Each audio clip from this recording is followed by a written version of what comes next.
Welcome to Dementialand, things that go bump in the day.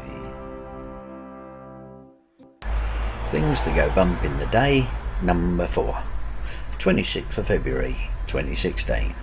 Big step, great day. Just in case I've not mentioned before, I am, and have always been, a very stubborn, opinionated and independent person. I mention this here because it's so relevant as to why I felt how I did about some elements of today. Maybe my attitudes today are a benefit of the personality changes going on within me, or maybe they're born out of necessity. Either way, they are new and welcome. Enough waffle, on with today. I set off on my push bike a little earlier than I would usually risk being on the roads, as traffic and my random level of attention span are not a very good mix, so I avoid early appointments when possible.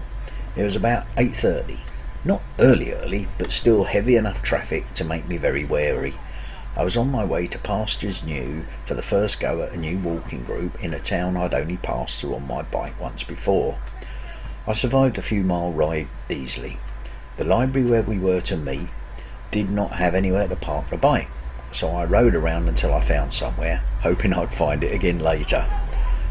I'm here home now, so success. The group and walk were wonderful, but the fact that there was suddenly about 30 new people in a small area all around me was unsettling to start with, and I kept fairly quiet. Once outside and walking, the throng spread and it was much more comfortable. The noise and large number of separate conversations that had been going on in the library felt a jumble and hard to concentrate on. Every so often we stopped to allow stragglers to catch up, and using these opportunities I deliberately kept moving to new people to get a variety of differing conversations. The walk may have been about 45 minutes, but time flew. Back in the library and refreshments. More talking, more noise, more confusion, but I felt good. It was only midday, so I'd over an hour to kill before the really daunting part of this week, my first ever visit to a dementia cafe. Even now, with only an hour to go, I was still having to work hard persuading myself to go, telling me it's the right thing to do, saying it's the best way to start trying to sort the millions of questions bursting my feeble brain. The forum and people associated with it are great, but it is a very slow way of gaining information. I know that I have many questions, but I do not know what they are, and struggle at times to form them.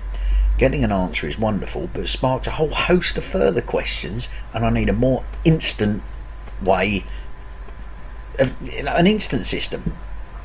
The chat room helps, but is infrequent and sparsely populated, so the cafe it is. Convinced at last, I rode about, mostly uphill around here, to kill the hour and quiet my mind. It helps a little, but by the time I was about to walk in, I was very worked up and anxious. I was just about to take a step which would mean me admitting publicly that I have a problem. I have dementia. Only those on talking point, a few professionals and a very few close friends I have actually know. Crossing this threshold was probably more scary than posting the blog for the first time. Well, maybe not quite that scary, lol. I should not have worried right from the first second, literally. All was absolutely brilliant, and I cannot say big enough words to thank all those involved. Organisers, helpers, guest speakers, carers and their carees, all were great and so warmly welcoming.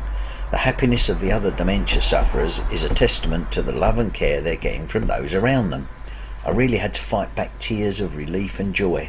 It was a truly wonderful 2 hours that passed much too quickly, and I gained lots of information and contacts and learnt that sometimes, although it may seem a carer is being rotten, making somebody do something for themselves is actually benefiting them long term. Even the ride home afterwards was a joy. Not to throw a cloud and darken a great day, I must just mention 2 things from today.